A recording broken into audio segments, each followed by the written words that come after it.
It's my pleasure to warmly welcome Leyla Acaroglu on stage to share us some inspiring ideas as well as most likely thought-provoking examples of new kind of ways to use design as a means to create disruptive change in the world. Leyla, she's an inspiring communicator and educator with a PhD in how to make change in the world. As an award-winning designer, United Nations Environment Champion of the Earth, social scientist and entrepreneur, she developed the disruptive design method and designed cerebrally activating experiences, gamified toolkits and unique educational experiences that help people make the status quo obsolete. I think it would have been funnier if you'd read that in Finnish. Yeah.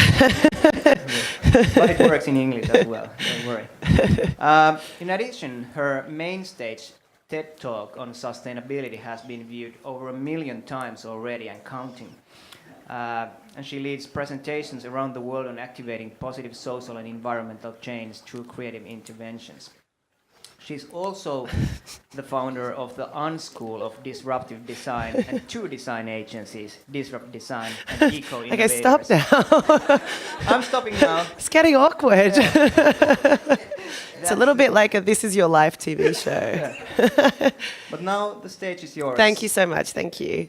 That was a very nice reading of my biography. It always makes me feel extremely awkward about how I fit sleep in. But I do manage to do so. It is an absolute pleasure to be here. It's my first time in Helsinki and my first time in Finland. So far, so good. And I'm extremely excited to be sharing with you some ideas about the circular economy and how we can... Are you okay if I move around and sit a little bit? Cool. Okay, so basically I design experiences that help people make change in the world. I studied design and then I studied sociology, majoring in sustainability because I wanted to figure out how the world worked.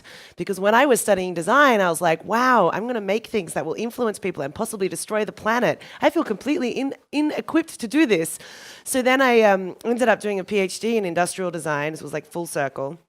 And looking at the ways in which design influences the world and how we as designers or creatives or people who are influencing the material and physical world around us can make more informed decisions. So I like to design these kind of wacky toolkits, but I also do create these educational experiences. So I run a school for adults called the School of Disruptive Design. We teach people how to think in a 3-dimensional way about problems because I am absolutely obsessed with problems. I love them. Like, I seriously love problems. That's why I became a designer. Because I'm like, oh, this is broken, let me fix it. Oh, actually, it's not broken, let me break it and then fix it, right? Like, designers and creatives have this problem, like, attraction. And it's like lives inside you, and I love problems. However, I think a lot of humans have a tendency to avoid problems, especially now, because problems are painful, especially if you don't have the tools to solve them. And so when we look at some of the really big and significant issues that we face right now as a species on this planet, a lot of people like to avoid them. And we're going to talk a little bit about some of the crazy cognitive experiences around that as I go. All right, so basically, I believe that every problem holds its own solution, that we live in this complex, chaotic world, but if you look under the layers, the surface, you start to see this beautiful, dynamic, chaotic interplay of elements that gives us the opportunity to find solutions.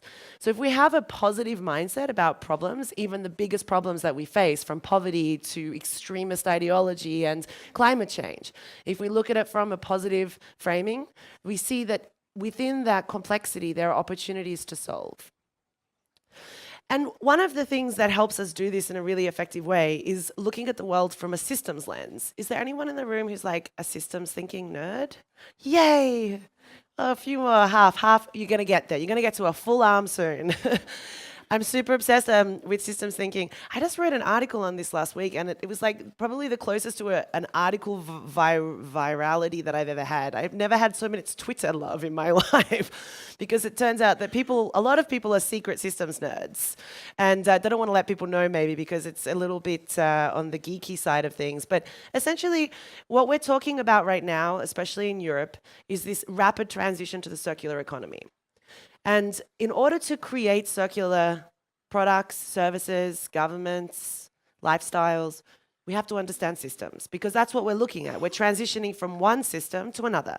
And the dominant system that we have in the world today is a linear system. It's a straight line. Humans like to take things out of the ground, process them, and then put them back in the ground, usually in the hole, the things that came out of the ground. So it's like a kind of circular system, but not the one that's making good outcomes for us all. So the linear system, it's very much based on a mechanical worldview. And to be honest, it made a lot of sense at the time when we started to industrialize. But with the knowledge and the number of people we have living on the planet now, it's time to shift the dominant that's not a word, but the linear system to a circular system. I was going to say linearity, which somehow doesn't quite come out of my mouth properly. So one of the really big issues with this linear system is that it creates externalities. And externalities are things that don't have value anymore in the system. We have the waste, essentially, like every sustainable design, eco-design strategies around essentially reducing waste. And waste is essentially an unimaginative outcome of a system. If we haven't figured out how to use everything with it for its ultimate value, then we're just not being imaginative around it. But the issue with externalities is that we designed our entire economic structure to promote things not having value, right? So that's the really big problem, because if you look at the circular concept, essentially we're saying everything has value, and if you design so that everything maintains value, we can move from one system to another. And that's what nature does. That's the cool thing about nature, is it's extremely regenerative. Everything has purpose and everything offers something else. So if a tree does fall down in the forest and you don't see it, but it does produce nutrients for the generation of its next tree. Yeah, so everything is giving something else, but a lot of the human systems are not doing so. So what we're really trying to do with circularity is design products, services, and systems that fit within a regenerative framework. And in order to get there, we really need to transition through sustainability, which is the economic, social, and environmental considerations of what we do. But unfortunately, there's a lot of issues here, because sustainability has like a little bit of a bad rap. It's kind of boring, and usually a little bit crunchy granola and hemp clothing and tree hugging, and like a lot of ideas that make it not mainstream. Certainly not mainstream for an up-and-coming young, like entirely black-wearing, cool, graphite pen designer. So sustainability as a concept has suffered a little bit with the framing, and so we really need to undo that unnecessary cognitive framing, because I like to remind people that no matter who you are, no matter where you live, no matter what you do, you all need to breathe. And breathing is a very important part of the functioning of the human system. And if you don't believe me, you can try right now to hold your breath for longer than 60 seconds and see what happens. Please, no one pass out in front of me. The thing is that we forget that we're in a dynamic relationship with nature. In fact, every exhalation that I take right now, a tree somewhere is going, yum, carbon dioxide. Let me produce some oxygen for you humans. And since humans have industrialized and taken over the planet, we have cut down 3 trillion trees. We have 3 trillion trees left standing on this planet, So, but we don't realize how we are dynamically reliant. Does anyone here want to move to Mars? Oh God, seriously? Okay, let me ask you then, how are you going to get oxygen on Mars? How are you going to make trees grow when they don't have the ecosystem that sustains it?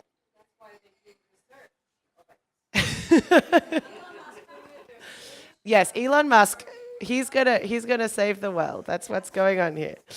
Yeah, I mean, the terraforming of Mars, there's a lot of research around it, but they're saying it would take thousands of years. Thing is that humans have been experimenting with trying to replicate nature for a while, and so far we haven't had much success. And I'm not of the opinion that we couldn't solve these problems in the future. However, I do think that we should use our smartest brains, money, resources, and capacity to sustain the planet that we got given for free and that has actually birthed the human race that we are all part of before we figure out how to move to Mars. That's just my own personal opinion on that matter. But essentially, one of the ways that we can help really solve the issues that we do have on this planet is through shifting to a circular and a systems mindset. Now, if I can just encourage you to think for a moment, if you've started breathing again, hopefully no one did actually hold their breath for too long, about what perception you have of the world. Like, what way do you see the world? I think that most humans see it across the horizon, because we stand on two legs and that's where we spend most of our time. And I think that this creates a bit of a one-dimensional perspective of the world. It's not to say that we're thinking the world's flat, it's just that we don't necessarily spend a lot of time thinking about the small, minute bits at the bottom of the molecular structures and then the massive infinite possibility. We might spend a little bit of time, but the majority of our minds are thinking about like the here, the now, and the present. And this unfortunately means that we are not thinking about how to create really dynamic solutions to the problems that we face. So I like to think about this as moving from a one-dimensional, like if you want to do circular design, you move from a one-dimensional to a three-dimensional thinking framework. And I'll explain a little bit how to do that.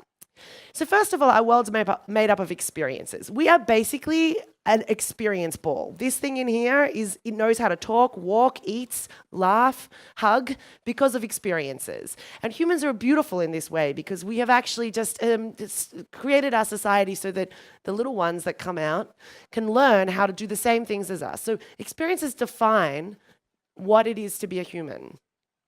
And design is the ultimate scripter of experiences. Those of us who work in design know how powerful it is because you can very easily manipulate people to do things, even if they don't want to.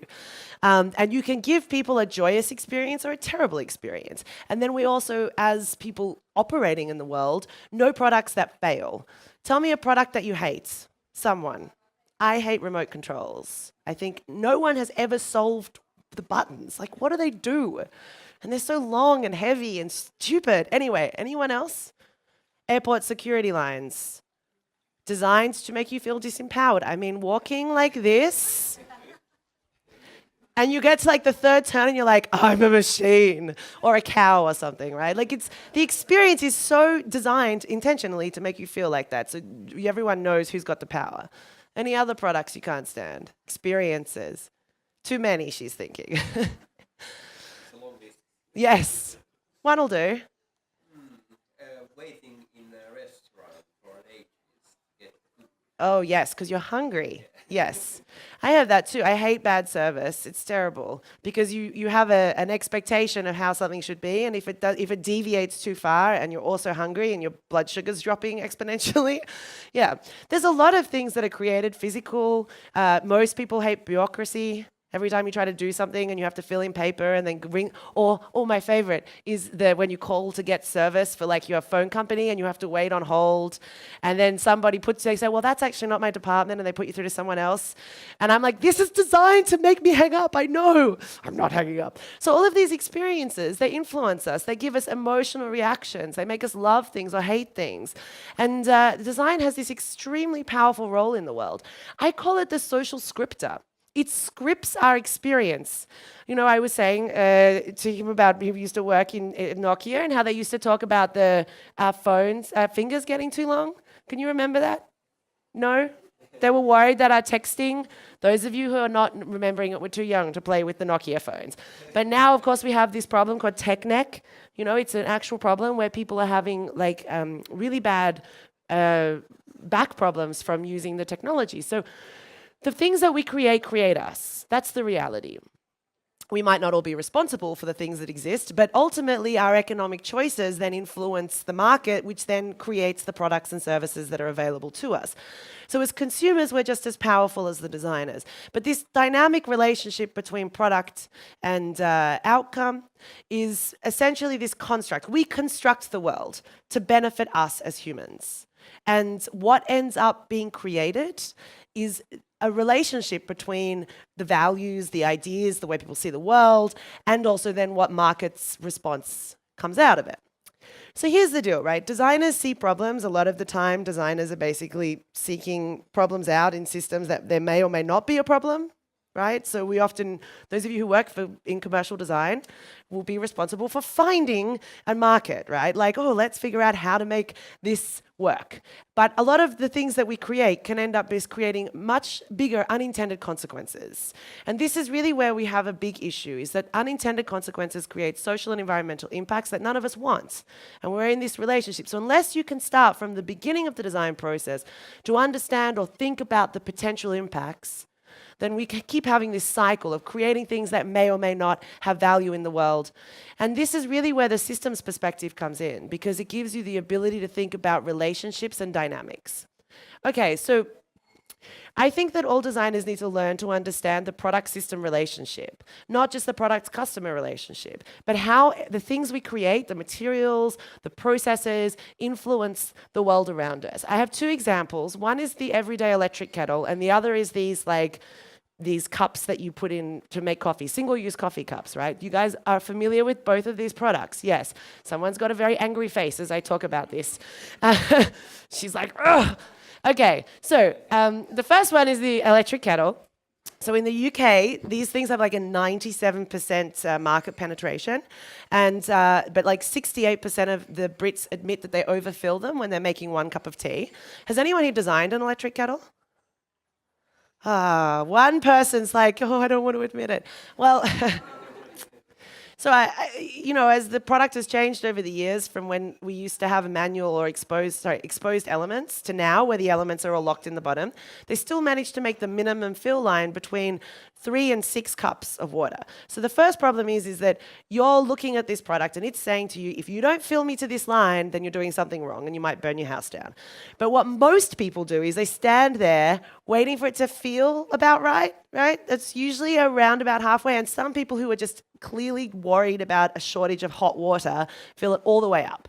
But what the issue with this is that a lot of people only need 1 or 2 cups of water when they're making a cup of tea, and all of that wasted energy that is used to boil all of that extra water is enough to light all of the street lights in the UK for 6 months in 1 day. So 1 day's worth of wasted energy, 6 months worth of streetlights. And there's a guy who works in the National Electricity Company in the UK. After really popular TV shows, so many people turn on electric kettles at the same time that they have what's called a peak energy load. And he has to buy nuclear power from France to cope with so many of these things going on. Because as you would know, they suck about 2,500 watts of electricity. That's why they're so efficient. So this is the systems relationship. And if you can think about how you can redesign the functionality, because ultimately this product is primarily designed to do what? Why does it exist? To boil water. So how many different ways can you boil water? Right? But for some reason, every time anyone's like design a new kettle, it's like looks the same and does the same things. I talked about this in my TED talk, and some cool designers in the Netherlands, they designed a new product which is designed entirely to take away the concept. They took away the outside. It's induction. You can put any product on it and you can heat it. So like a cup, you can heat the cup itself. So it's changing the way we deliver functionality, and that's really how we start to revolutionize the role that design has. Now, these other ones, it's a new story that I found, and I love this, because for years I've said, I would love to have been in the room on the wall when they came up with this, like, let's turn coffee into like a waste nightmare, and how that happened, right? So recently I found out how that happened, and that is that the guy who developed this particular product hated the taste of coffee in his office. It was tasted like shit, I think, is what he said. And I think we can all agree that percolated coffee after a little while really does start to taste that way. And so most coffee ends up down the drain. And so he was frustrated by the waste and the experience. And so we spent years trying to figure out how to make a minimal waste, so not to waste the coffee, reusable cup system. And he came up with this. At one point, he actually thought he was having a heart attack. He tested so many products. He was drinking 50 espressos a day. The things we do for our work. But in the end, he sold this product to a company for only $50,000, and that company is the one who, as of a year ago, statistics, 60 billion of these little things have ended up in landfill around the world since this product has had such a huge market penetration. It's about 13% of the US coffee drinking population use these products now, and he regrets designing it. Like he's on record fully regretting ever creating it. And now he spends all his time trying to get the companies to use reusable ones, and they keep like blocking him. So could you imagine being that guy? Like the poor guy. He's like loves a problem, solves a problem, screws up the planet. I really feel for him. You know, I do. I really wonder how he sleeps at night. He probably has actually a real heart attack. But this is really the power of design, right? Like, and the power of problem solving. We create things and we don't know what they're going to do. And that's why understanding consequences and thinking about the system that things exist within. Now, I mentioned this earlier. We have a really big problem with the way sustainability is promoted. And I think that this idea of being green is extremely misunderstood. So let's play a little game now that I've gotten you laughing a little bit. I feel that you're all capable of using your mouth for a second. is I'm going to ask you to say the words that come to mind when I say, to say them out loud, sustainability. What's the first thing that comes to mind? Green. What?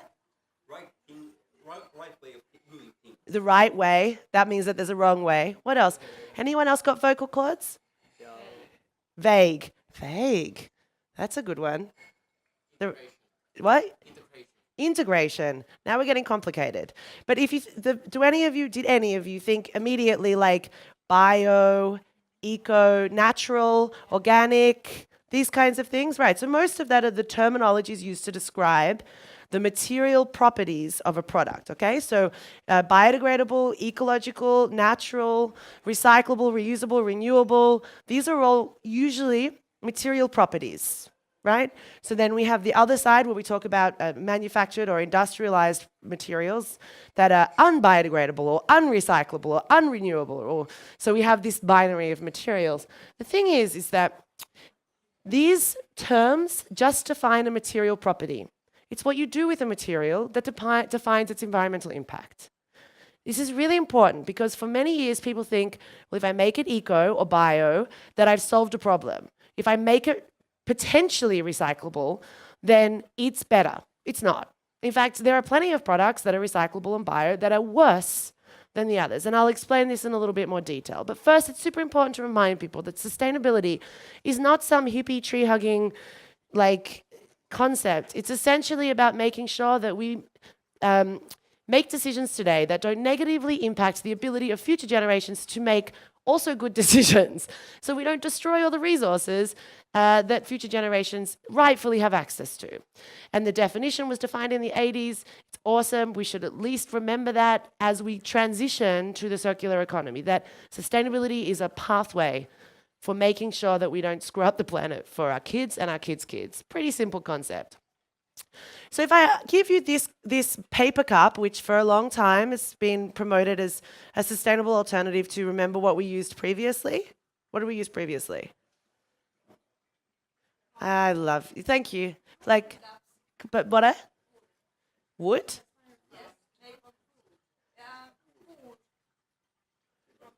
You had cups made from timber, of course, because you're like a Nordic country. Well, the rest of the world used polystyrene, which is what I was looking for. But let's go back to the Viking cups. That sounds really fun. I would like one of those myself, actually. Hand chiseled, preferably. I don't know how you would seal it, though, so it doesn't get moldy over time. Anyway, so location-based interactivity is so fun. Okay, so basically now we have these paper cups, and also we have biodegradable polymer cups. Do you know what they're made from? Bio cups? What are they made from? No material scientist? Polylactic, PLA, yeah, polylactic acid, which is coming from usually the byproduct of the corn industry. It's basically a plastic alternative made from the cellulose fibers of an organic material. So you have these three options, okay? You have a plastic cup, you have a paper cup, and you have a biodegradable cup. Which is the best one? I'm going to get you to show hands because your talking skills are limited. It's all right. I've been in Nordic countries before. It takes a while for the vocal cords to warm up. I get it. Okay, so who thinks that the most sustainable is the paper cup? To 3 people. You have to make a choice, otherwise it doesn't work. Just pick one. Okay, paper cup. Who thinks it's the plastic cup? Okay, you can't pick twice. This isn't like I'm just going to do it each time. Great. And who thinks it's the biodegradable cup, the polylactic acid? Okay, and who does not know how to do this?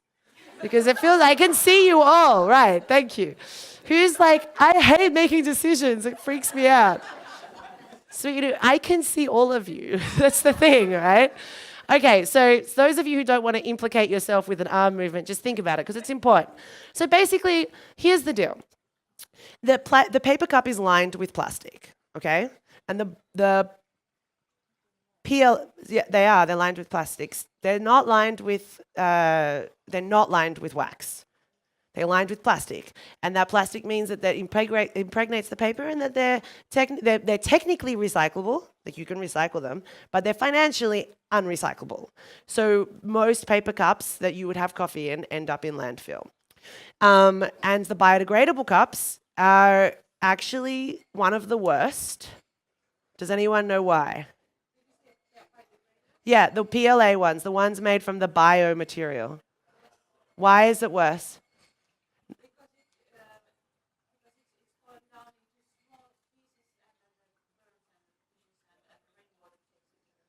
That's plastic. That's microplastics, but the biodegradable plastic that's made from a biodegradable material, PLA, which it comes from a natural substance. The refining of the material itself Yeah, requires so much energy. basically it's the embodied environmental impacts in the chemicals used to grow the material and process it. So you have a similar amount of petrochemicals embodied in the production process as you do in the plastic alternative. So the point is that under a current system of producing materials is that you don't really get any environmental benefit. It's changing, obviously, but once they figured that out, they started growing corn growing corn organically and processing things with wind power. But the point is that these assumptions about what makes something environmentally beneficial can often lead us into accidentally creating bigger problems, because the issue with the biodegradable cup is that people put it in the recycling, not knowing that it's made from biodegradable materials, which means that it contaminates the recycling stream. And it also means that if it ends up in landfill, it has a 25 times more potent greenhouse gas potential. I'll explain that in a minute with the slide, because it really does make more sense with the slide. Okay, so basically all materials have impacts, doesn't matter what they're made from. Everything that comes from something has a negative or positive impact. That's the way the world works. We talk about this in relation to thinking about the full life of the things that we create. So there is a scientific process called life cycle assessment. Has anyone done it? So many nerds in the room, I love it. Life cycle assessment is very powerful, but would you agree, a little bit boring? Yes. I did LCA early on in my career, and then I started doing other things with my life. But it's a very powerful tool. It's extremely nerdy. Essentially what it is it breaks the entire material world down to its utmost, like tiniest little impact. And there's like data sets that have like tens of thousands of different processes, from like the CO2 emissions from one particular energy source versus another energy source based on the location. It's very detailed. But what it does is it looks at the way materials flow through the economy and the impacts that those actions have on the planet. And this is super powerful, because before we started doing this, we just made it up. We essentially said, well, this might be bad. And we had scientific data about, well, okay, if we release particular chemicals into the atmosphere, then that creates holes in the ozone layer. Maybe we should do something about that.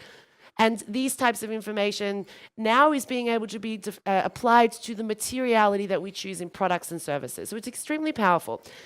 Basically, everything that is produced goes through 5 main life cycle stages. We have to always take stuff out of the ground at some point. Even petrochemicals come from nature. Nothing on this planet, except for maybe some out-of-space rocks, was not produced on this planet, right? So everything comes from nature. We live on a closed biosphere. It's like magic, seriously. So everything comes from nature, and before we extract it, it was a natural ecosystem providing ecosystem services. So LCA always looks at what losses we have from the system as a result of the industrialization of producing whatever we're trying to produce. And then we take whatever we pull out of nature and we process it into usable materials, which has impacts. Water, energy, waste, obviously. And then throughout the entire life of the products, we are packaging and transporting it everywhere. Like, we live in a truly globalized world. Even if you're 100% producing locally, something from somewhere has come from somewhere very far away. And then we have the use phase, and then we have the end of life. And end of life is where most people focus. When they want to do sustainability, they're like, let's make it recyclable. Okay, great, except recycling validates waste.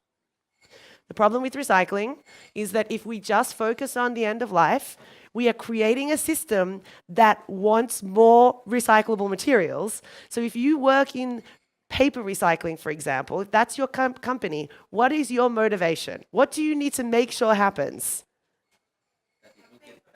That more paper is used. So when we have this like focus on the end of life and recycling, we're validating the use of disposable materials. And so this is like where we're at right now, is that we think that recycling will solve the problem, and it won't. That's why the circular economy and circularizing is so powerful, because we can take this linear and start to figure out how to make it work as a system. So life cycle assessment is really a powerful tool to understand how goods, services, and products, whatever we produce, have impacts on the environment. And there's a lot of data available. I'm a big proponent of life cycle thinking, which is like where you understand how life cycle assessment works, but you don't have to do it. And you know how to hire someone who knows how to do it when you need it. Very important. I always say, would you build a bridge without an engineer? No. Don't try and do like complex environmental impact assessment without the person who spent the last 30 years of their life becoming an expert at that.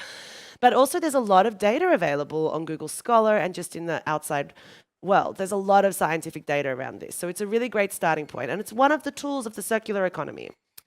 Now, I'm a huge fan of Buckminster Fuller. Is anyone else a fan of Buckminster Fuller? Great, everyone's figured out how to use your arms now. Awesome. If you don't know who he is, Google him. Your heart will melt if you like design and science and cool things. He's the father of the geodesic dome, but also he created these really cool structures that hold themselves together through tension called tensegrity. And he's the guy who came up with the idea that we should do more with less, and that design has this hugely powerful role, and that we should figure out how to create things that do more with less materials and offer more to the planet. Really cool guy. I love this tensegrity thing because he says that everything with integrity requires tension, which I think is such a good thing to remember, that it's hard to always get things right. And with sustainability and with the motivation to do things good, we often forget that sometimes it's a learning process. It is an experiment, just as it is with anything else we're producing. So essentially, one of the things that needs to happen is we need to figure out how to reduce impacts from the beginning and get over the fact that everything has impacts. So when I talk about materiality, there's no one golden bullet here. There's no one single material that's going to solve the complex problems of materiality. It's what we do with materials, and it's the system that those materials exist within. So if we start to think in this different way, and we go, well, there's going to be some compromises or trade-offs, and we think in this circular way, we can start to think about the bigger picture. How do we create things that fit within other systems? We have symbiosis and relationships. And I think the point about the electric kettle is really important, is that not to get stuck in the current form. Like, there are many ways to functionalize sitting. There are many ways to do something to achieve the goal that we want. And sustainability in design is about reimagining the functionality, because everything that we create is designed to achieve function. It's designed to create value for the end user. So if you can actually redesign functionality so that we can create what's called a product service system, then we can redesign the way in which the economy works so that it's more sustainable and regenerative. So a product service system is, rather than selling a product to the consumer, you circularize your offering to the marketplace. So you look at how you can also create a product that fits within the system, and it's a service. And it's often that you integrate a take-back process so that your product from the very conception is designed to be modular, taken apart, and of course recyclable, but you're managing that. So you're not expecting the waste management system or the consumer or the government to solve your product design problem. And this is like being encouraged a lot here in Europe, which is fantastic. There are a lot of directives, and it's becoming more and more institutionalized to be thinking in this way. The cool thing about doing product service systems well is you get the benefit of creating an experience for the customer. So your relationship with the end user changes dramatically. They're no longer just the person taking your product away and utilizing it. You're in a relationship, a dynamic relationship. So you're motivated to keep creating better, more efficient, and more effective versions within the system. And this is a version of regenerative design that gives back in a positive way. And we design using materials that may be infinitely recyclable. For example, plastics are using one single polymer. You can infinite recycle them into a really beautiful system. And we don't think like that. We think, oh, plastic's bad, we can't use it. Well, plastic's actually an extremely powerful tool in shifting away from wasteful products, because it is infinitely recyclable. Well, not infinitely. I mean, you always lose some part of the system. But someone needs to tell me how much time I have. Okay.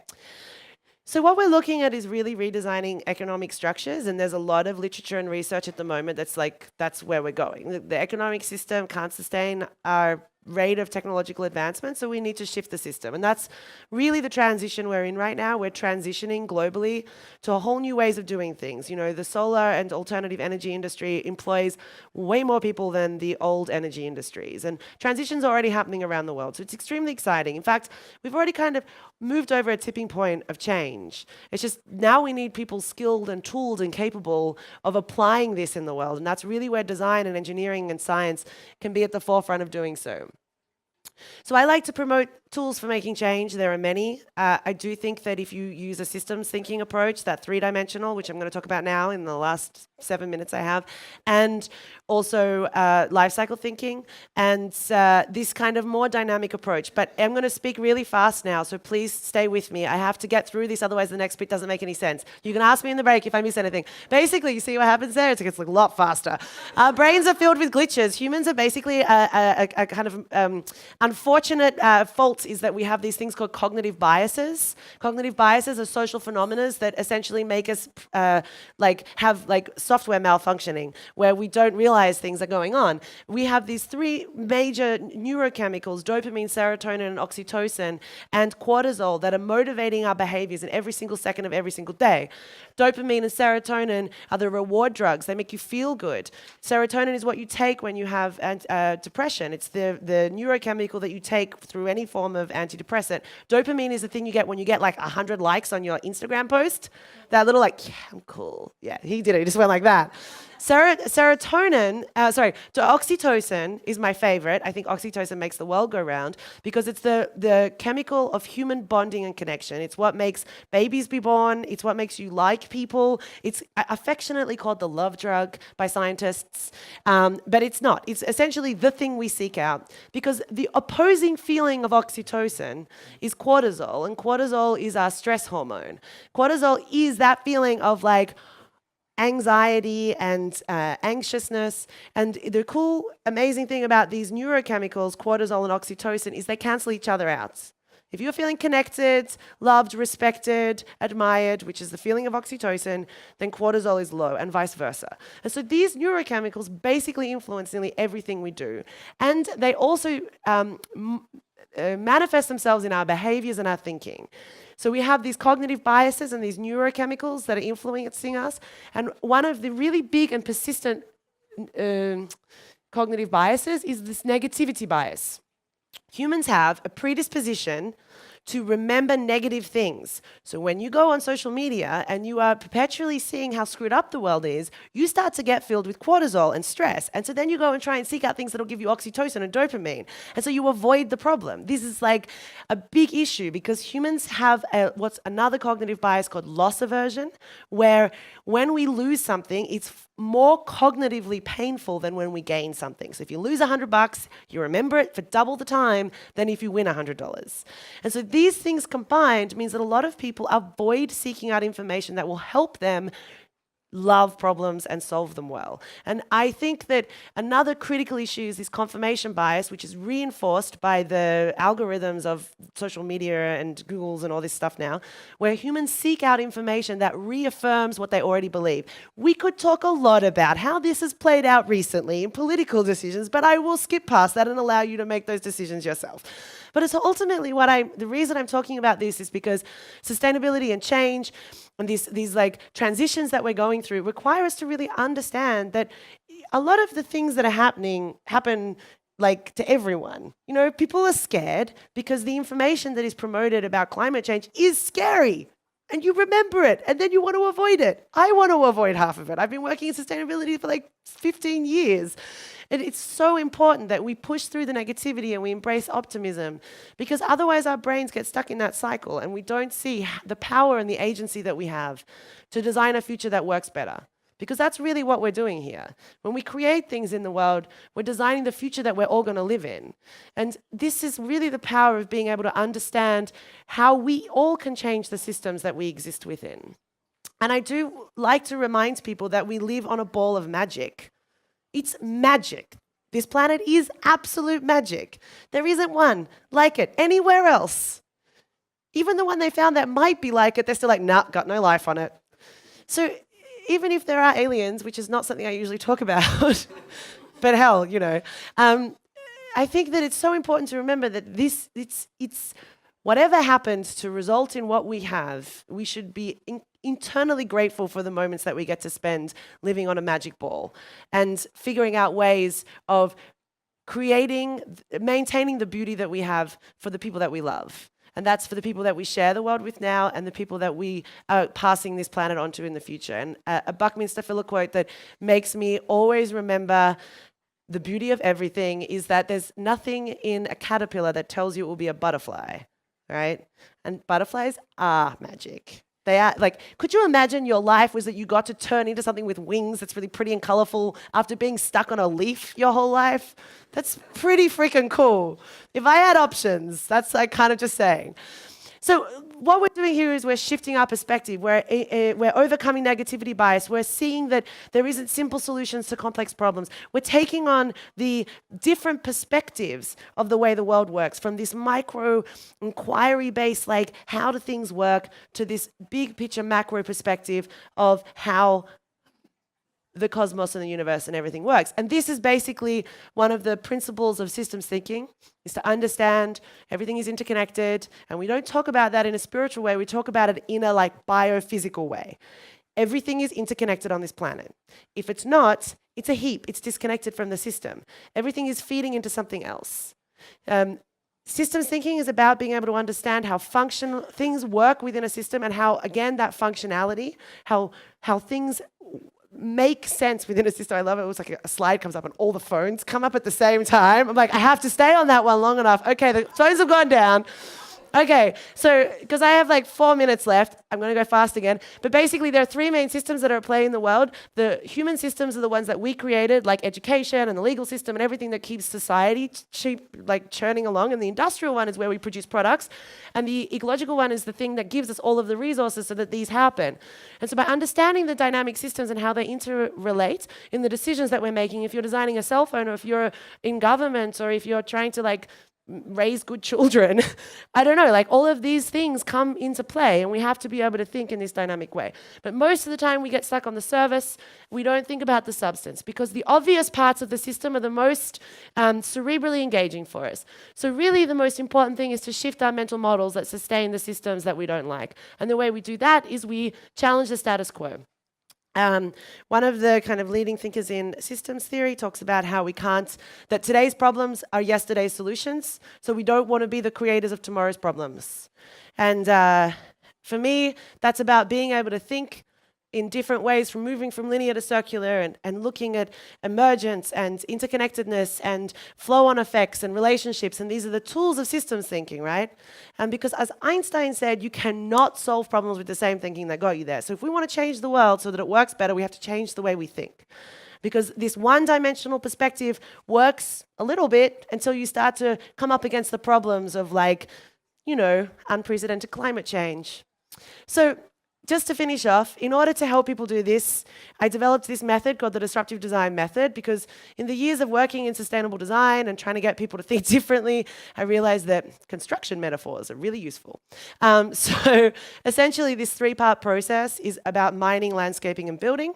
In the mining phase, we seek to go below the surface. So that iceberg model that I showed you, it's about learning to love the problem, explore its dynamic components. And in the mining phase, we bring up all the parts that allow us to landscape. And landscaping is about systems mapping, understanding the relationships between the components in the system, right? That could be literally the mechanical system of how you produce it, or the social system of how power flows and why it is that certain products are used more by men than women. These kinds of things. It's very quick and dynamic. It enables us to understand the unobvious parts of the system. And from a systems thinking perspective, we often say it's the smallest part that gives you the biggest power to make change, but they're not usually the most obvious parts of the system.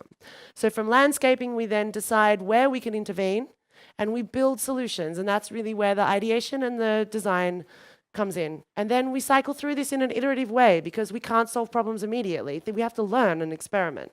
And in this process of mining, landscaping, and building, we're constantly creating a mindset, a three-dimensional perspective that we're cycling up to get to solutions that are bigger and better than the ones we have today. So I am going to leave you on this note that design is an extremely powerful tool that influences the world, and that we all have the power as consumers, as designers, as creators, as individuals to activate our agency, to learn the tools of the trade that help us redesign the world so that it can work better for all of us. So thank you very much.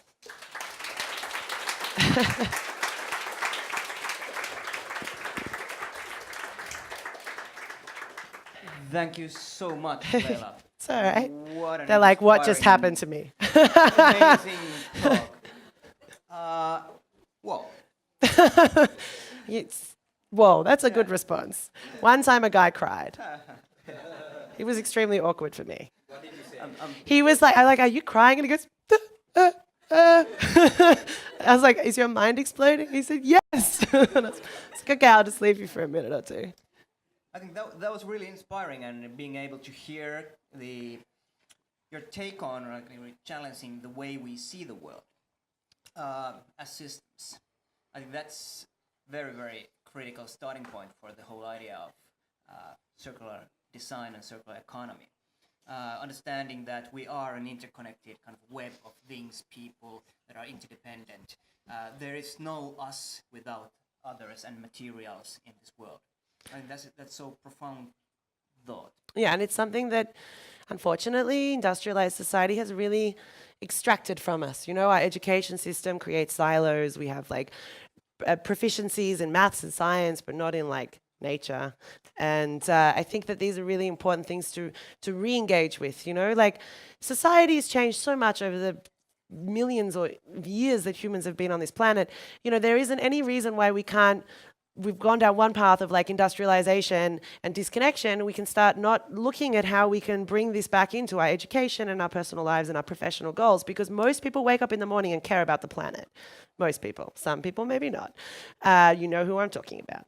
But the thing is that this is what I've learned. Even the kind of meanest person that you don't like, if you ask them, do they care about nature and the planet? They're like, even if they don't like being in it, they're like, well, obviously, like, I live on the planet. And so this like basic human experience is to respect the things that we get given, but our actions don't result in that. And I think it's because of what I paraphrase as the crisis of agency. We haven't been given any agency to care and participate.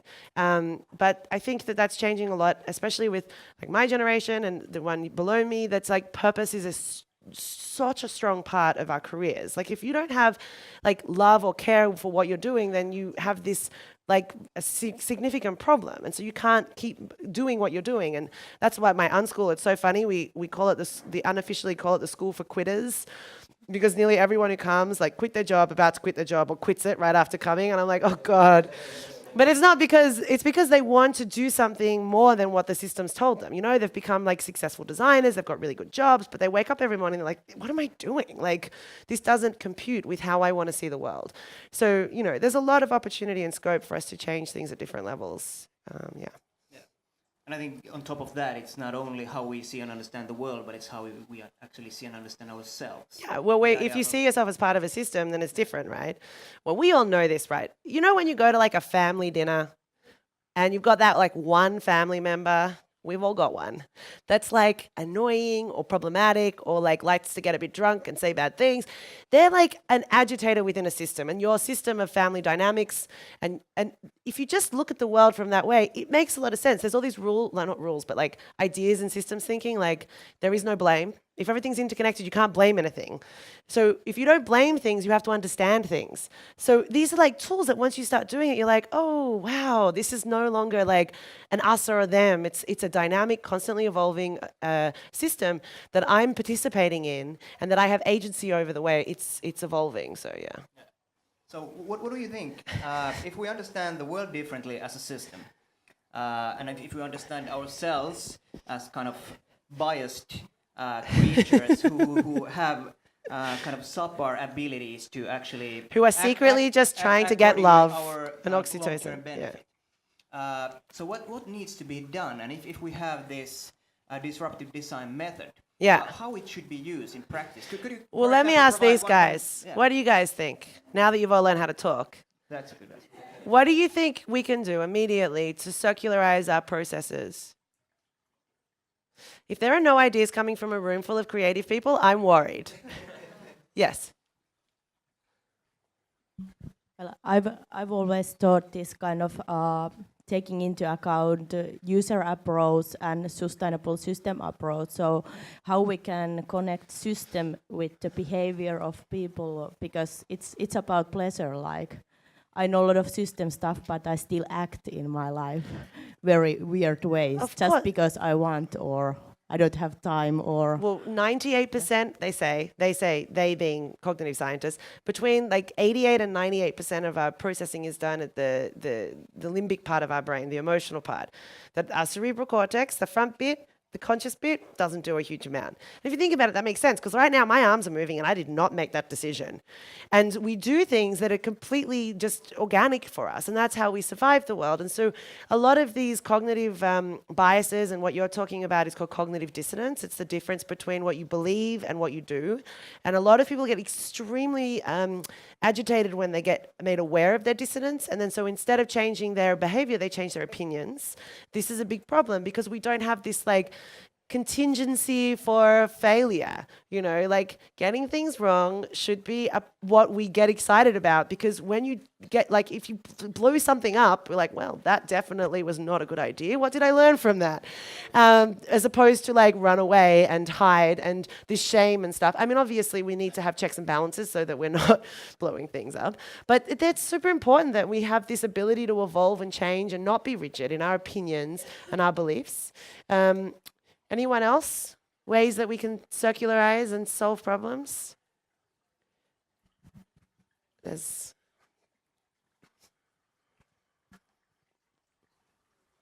I'm a student, so maybe I have a different approach or thinking, but what we focus on a lot in our studies is to collaborate between the fields. And I think that's very needed in the future, to not only engineers focusing to work on one problem and designers on one, but actually communicating and being transparent and work together.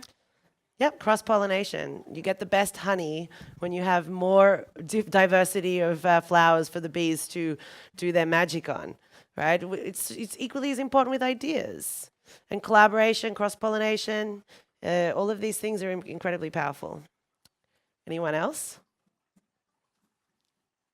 I know you're just going to come up to me in the break and tell me quietly because you're all a bit shy, which is also okay. That's how we do it. Yeah. But did any of them have questions? We've got like 3 minutes left. Now is your time. At the moment. Here in the front. There is one.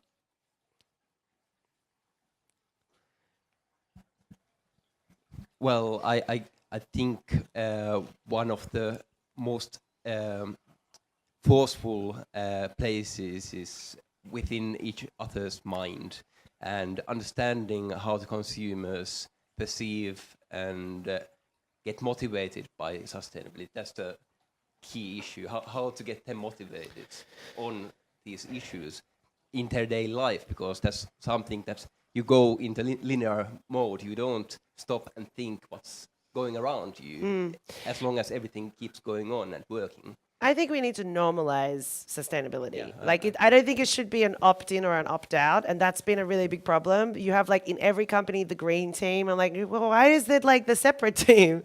Why is this not something that people are engaging with? Because as I said, we all need to breathe. So this like normalization, this is not a word, but let's say it anyway, the dehippitization of how people see it, and also the action set. And one thing just quickly I didn't get to because I had a lot of other things I was saying, but like the Sustainable Development Goals, if you're not familiar with them, like if you have a company, you work with other people, just pick one and start working on it. Like just pick one of the 17 major goals that the United Nations has promoted as being the future of helping solve these problems, and work on it. And I think it's a really good starting point, because once you start a journey, as we all know, you end up somewhere new and exciting, and then that motivates you to do more.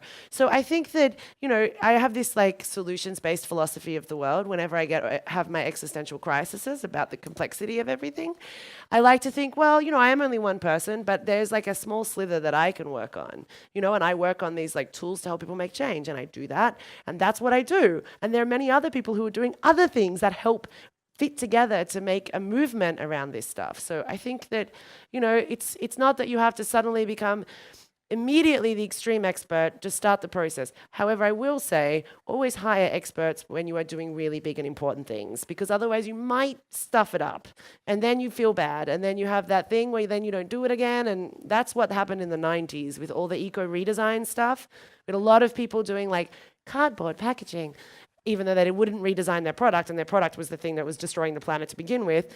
And I mean, Levi's did an LCA where they learned that the biggest environmental impact of a pair of jeans was the use phase because of the washing, because it's what's got an active product. It's constantly having an active input.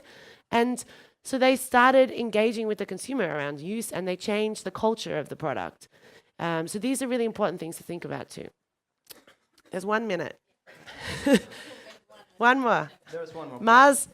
Mars Voyager. Yes, Mars Voyager. I think that she was right, and I think it needs to be pointed out that the communication is the most important thing. It's not just changing our own idea, because the communication is how do we change the systems, and how many engineers there are now. So we are quite minority. So it's not that presenting only to ourselves, but it's a communication, how to change it with the others. And common language.